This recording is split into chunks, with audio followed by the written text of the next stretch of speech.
Good morning guys, welcome to the channel, welcome from direct roads.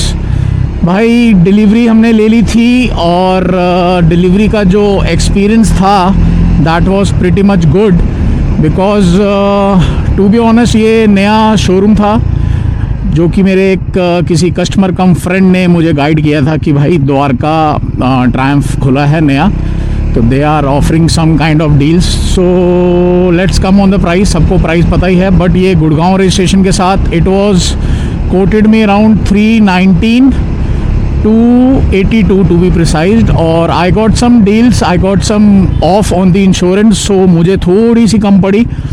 और जो showroom है वो अभी तक खुला नहीं है, प्रॉपरली ऑपरेशनल नहीं है, but some how they manage to deliver the bike. So that was on the delivery part. Now coming to the bike. So भाई 2 किलोमीटर चली हुई बाइक थी शोरूम से, और अभी चली है 80 किलोमीटर्स।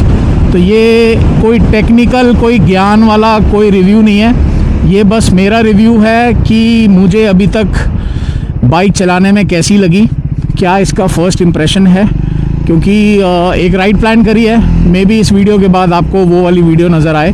पहले शुरू करते हैं भाई परफॉर्मेंस से, कि ऑलरेडी जैसे जिसको पता है तो मैं ऑलरेडी सुपर बाइक चला रहा था काफ़ी टाइम से, और उसके बाद मेरे पास ADV 390, then I bought Royal Enfield Super Meteor 650 जिसके साथ बहुत छेड़खानी कर चुका हूँ मैं। तो भाई ये बाइक 40 PS समथिंग और 39 समथिंग का टॉर्क, सिटी के लिए परफेक्ट राइडिंग है ये। और जहाँ तक वेरी निम्बल पार, ज़्यादा ना डराती है KTM की तरह, 390 की तरह, ना ज़्यादा आपको पावर लैक फील होता है, बहुत डिसेंट अमाउंट ऑफ पावर है। दूसरी चीज़, कमिंग टू दी वाइब्रेशंस, भाई अभी तक कोई भी वाइब्रेशन, कोई भी फुट पैक्स पे किसी भी तरीके की vibration, handle bar amazingly broad enough है भाई, बहुत बढ़िया वाला पोस्चर है, कोई भी इसके अंदर वाइब्रेशन वाला कोई सिनेरियो नहीं है। और बाकी राइडिंग पोस्चर का जो है दैट इज़, आप कंपेयर अगर 450 से करेंगे या ADV 390 से करेंगे प्रॉपर वाली, तो भाई ये उतनी कैपेबल नहीं है ऑफ रोडिंग की, जहाँ तक मुझे आइडिया है इसका। दिस इज़ स्क्रैम्बलर कैटेगरी, तो ADV और 450 के साथ कंपैरिजन करना थोड़ा सा जस्टिस नहीं करेगा। हाँ, और this segment is scrambler segment, तो उसके हिसाब से जो शॉकर की सेटिंग है और जो पीछे वाले शॉकर की सेटिंग है अमेजिंग है, जो आप एडजस्ट भी कर सकते हैं। शॉर्ट राइडर्स के लिए थोड़ी सी परेशानी हो सकती है, क्योंकि थोड़ा सा इसका जो स्टैंड और जो ग्राउंड क्लियरेंस और जो सिटिंग हाइट है that is too high for the short riders. I am 6, और अभी जो पीछे वाला सस्पेंशन है वो प्रॉपर हाई पे सेट है, तो आई एम कंफर्टेबल, बट मेरा भी थोड़ा सा टिप टो होता है। तो दूसरी चीज़, तीसरी चीज़ की ये है कि गाइस इसकी जो सीट की जो कुशनिंग है अभी तक अच्छी लग रही है, क्योंकि ज़्यादा चलाई नहीं है तो ज़्यादा ज्ञान दे नहीं पाऊँगा। अभी तक 80-90 किलोमीटर चलाई है और कुशनिंग बहुत अच्छी है। उम्मीद करता हूँ कि ये ज़्यादा थकाएगी नहीं सुपर मेटेओर की तरह, क्योंकि उसका सस्पेंशन इसके सस्पेंशन में बहुत ज़्यादा फ़र्क है। और थोड़ा बहुत ऑफ रोडिंग वाला जो पॉट होल्स हैं, स्पीड ब्रेकर्स हैं, जो भी थोड़े बहुत रफ पैचेस आते हैं, उसमें भी बढ़िया चल सकती है। प्रॉपर ऑफ रोडिंग ट्रेल्स ना मेरा कोई सिनेरियो था, ना मेरा है आगे का कोई फ्यूचर सीन था कि ये था कि भाई सिटी राइडिंग, डेली कम्यूटिंग या टूरिंग पर्पस के लिए आप कह सकते हो कि ये मैंने बाइक ली है। और उसके अलावा पिकअप वेरी नाइस, और जो इसके अंदर चीज़ें इम्प्रूव कंपनी कर सकती थी, एक तो भाई ये स्क्रैम्बलर सेगमेंट है तो विंड ब्लास्ट वाला थोड़ा सिनेरियो रहेगा। अगर आप कंपनी वाली विंडशील्ड लगाते हो तो भी कुछ खास फ़र्क पड़ेगा नहीं। कंपनी वाली विंडशील्ड से सीन ही आ रहा था कि मैंने वो चलाई थी किसी कस्टमर की, तो वो हेलमेट पे सीधा विंड ब्लास्ट आ रहा था। तो इतनी लंबी विंडशील्ड करने का कोई पॉइंट नहीं है, क्योंकि वो बाइक के साथ जाएगी नहीं। सो विंड ब्लास्ट वाला एक सिनेरियो है। तो अभी जो विंड ब्लास्ट का सीन है वो ये है कि चेस्ट तक प्रॉपर आ ही रहा है। भाई खिंचा बड़ा ज़बरदस्त है इसका, पर ढंग से चला इसलिए नहीं पा रहे क्योंकि वो बोल रहे हैं जी रन इन पीरियड कर लो, RPM ज़्यादा हाई लेके मत जाओ। तो ओके, तो उस हिसाब से चलाएंगे। बाकी इसका जो माइनस पॉइंट मुझे लगा वो ये है कि जो इसकी हेडलाइट, एक जो बहुत मेजर इशू है भाई हेडलाइट की चले या ना चले, ऐसा लग रहा है कि भाई आपने सिर्फ टॉर्च लगा रखी है फ़ोन वाली और उसके हिसाब से, और उसके ऊपर जो इन्होंने हेडलाइट ग्रिल लगा रखी है प्लास्टिक वाली, वो प्रॉपर पूरा एक जब रात को आप चलती है तो जो जिसके पास स्क्रैम्बलर है वो एग्री करेगा, वो अलग सा एक हेलुसिनेशन टाइप फीलिंग कर देती है, जाली की भी रिफ्लेक्शन आती है उसके अंदर। कुछ इसके अंदर टैंक एक मुझे छोटा लगा, क्योंकि अगर टूरिंग जा रहे हो तो बार बार पेट्रोल डलवाने का चक्कर वो सब चलता रहेगा, तो उस सीन के हिसाब से भी है। बट एक चीज़ अच्छी लगी कि ट्रैक्शन कंट्रोल दिया हुआ है स्विचेबल, और राइडिंग मोड्स डाले हुए हैं, ऑफ रोड ऑन रोड वाला, वो एक अच्छी चीज़ लगी। ज़्यादा इलेक्ट्रॉनिक्स KTM की तरह इसमें भरे नहीं है, ना क्विक शिफ्टर है ना ये सब है, तो वो चीज़ मेरे को थोड़ी बेटर लगी। लेस इलेक्ट्रॉनिक्स, लेस कलेश ऑन दी रोड्स, तो ये एक मेरा सिनेरियो है। बाकी रही बात इसकी टूरिंग मोड्स के ऊपर, वो भाई हम धीरे धीरे अपना सेटअप करेंगे कि जिस हिसाब से रिक्वायरमेंट होगी उस हिसाब से आपको वीडियोस भी बना के देनी है। टूरिंग एसेसरीज़ जाना की तरफ से क्या क्या आती हैं, और इसके लिए और आफ्टर मार्केट एसेसरीज़, बागबस्टर्स हो गए, राम माउंट्स हो गए, वो हम आपको धीरे धीरे एसेसरीज़ में बताएंगे कि क्या क्या लगा सकते हैं। बाकी फ़िलहाल बाइक चला के अमेजिंग वाली फ़ील है भाई। और हाँ, जो मेजर इशू इसके अंदर मुझे लग रहा है कि when I compare it with the speed 400, तो भाई उसकी ब्रेकिंग और इसकी ब्रेकिंग में बहुत ज़मीन आसमान का फ़र्क है।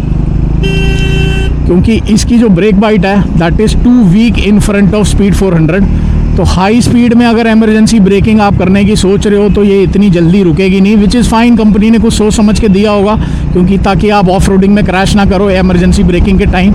बट हाँ, अगर आपको वो वाली बाइट चाहिए स्पीड 400 वाली, then you can obviously change your brake pads with the speed 400।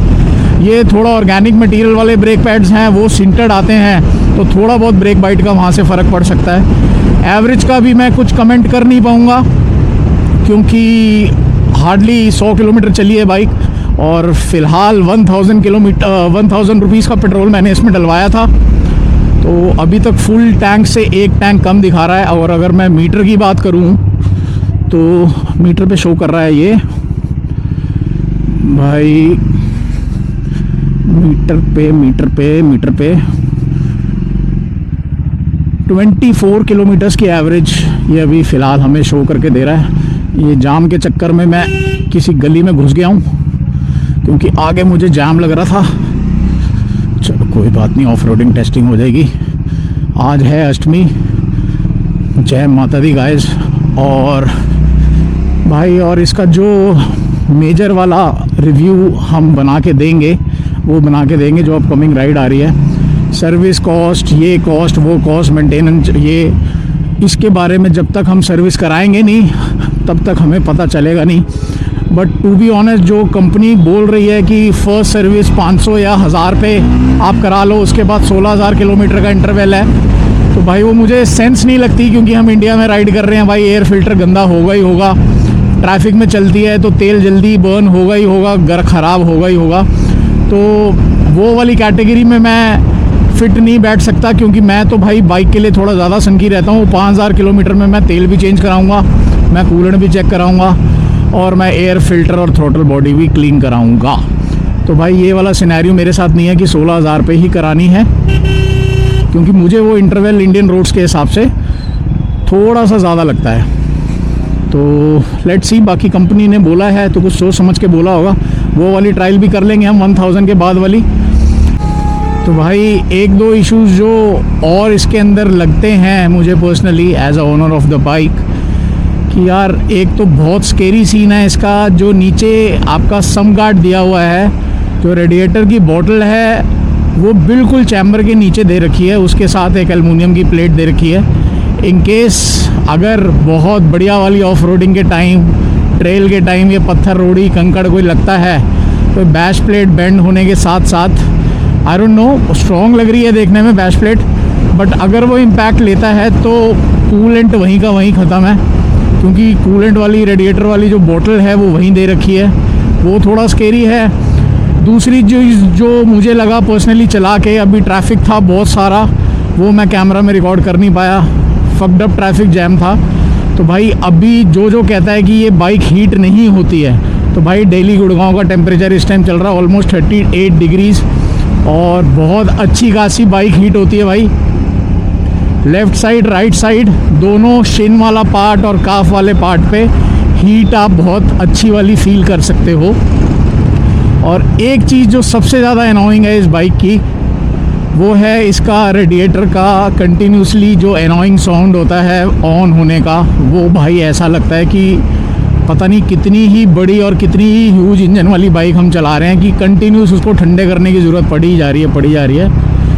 तो बस ये कुछ छोटा मोटा निकनैक्स है जो बाइक को थोड़ा सा मतलब मेरे लिए थोड़ा नेगेटिव्स मैं इसको बोल पाऊँगा, बट ओवरऑल चलाने में परफॉर्मेंस वाइज स्टांस कंफर्ट एक नंबर बाइक है भाई। आंख बंद करके ले लो, छोटी मोटी समस्याएं हर बाइक में होती हैं, बट राइडर और बाइक एक दूसरे को समझ लें तो भाई उससे बेटर कोई कॉम्बिनेशन नहीं है। एक चीज़ और बहुत अच्छी लगी है मुझे कि भाई ये इतनी पेपी है कि आप इसको लीन भी कर सकते हो बहुत तगड़े तरीके से, मतलब इतने भी तगड़े तरीके से नहीं कि जितना आप ट्रैक बाइक या RC 390 वगैरह कर लो, बट बहुत अच्छा कॉन्फिडेंस आता है। हाँ, जिस दिन डिलीवरी थी उस दिन थोड़ी सी बारिश हुई और काफ़ी वेट रोड्स थी, तो भाई जो टायर डला हुआ है ना इसके अंदर MRF वाला, वो बिल्कुल भी जो टायर है वो वेट रोड्स के लिए बिल्कुल नहीं बना हुआ, क्योंकि 2 बार तो भाई लिपटते लिपटते बचा हूँ मैं। हाँ, लैंग्वेज मैं वही यूज़ कर रहा हूँ, लिपटते लिपटते, क्योंकि आइडिया उसी हिसाब से था जिस हिसाब से हम बाकी बाइक चला रहे हैं। बट जब आप कट मार रहे हो और हल्का सा भी थ्रॉटल हो रहे हो तो पीछे का जो रेयर टायर है वो भाई स्किड कर रहा है। वो अब कोई लोग बोलेंगे कि एक्सेलरेशन तेज़ दे रहे हो या फलाना दे रहे हो, भाई दैट इज़ ओके, बट ये टायर वेट रोड्स के लिए नहीं है। तो भाई कुछ ऐसी लगती है हमारी बाबूराम, बाइक का नाम रखा है हमने बाबूराम। लुक्स चेक करो यार, it look so sexy, double barrel exhaust, fat tyre की लुक आ रही है। बट इसके अंदर हम अभी नेक्स्ट वीडियो में आपको लगाएंगे tail tidy. Walk around check करो, इतनी सेक्सी लगती है ये, कॉम्पैक्ट सी मिनी पॉकेट रॉकेट टाइप्स। तो बाइक का नाम कैसा लगा बाबूराम वो ज़रूर बताइएगा। फ़िलहाल यही मैं बाइक के बारे में बता सकता हूँ आपको। बाकी अगर आपको वीडियो गाइस अच्छी लगी तो ज़रूर बताइएगा ऑडियो क्लैरिटी कैसी है, वीडियो का एंगल कैसा है, क्योंकि मैंने माइक चेंज किया है। और दूसरी चीज़ एंगल का भी बताइएगा, क्योंकि सुपर मीटियोर के साथ तो एंगल सेट था मेरा हेलमेट के हिसाब से। Insta360 X3 यूज़ करता हूँ मैं, तो वो ऊपर नीचे होता रहता है। बट आप मुझे बताइएगा कैसा लगा। और इस वीडियो में ज़्यादा मैंने ज्ञान नहीं दिया है, अपना एक्सपीरियंस बताया है, कोई टेक्निकल नो हाउ नहीं था। तो गालियाँ बकने से पहले प्लीज़ पूरी वीडियो देखिएगा, सब्सक्राइब कीजिएगा channel. Thank you for watching.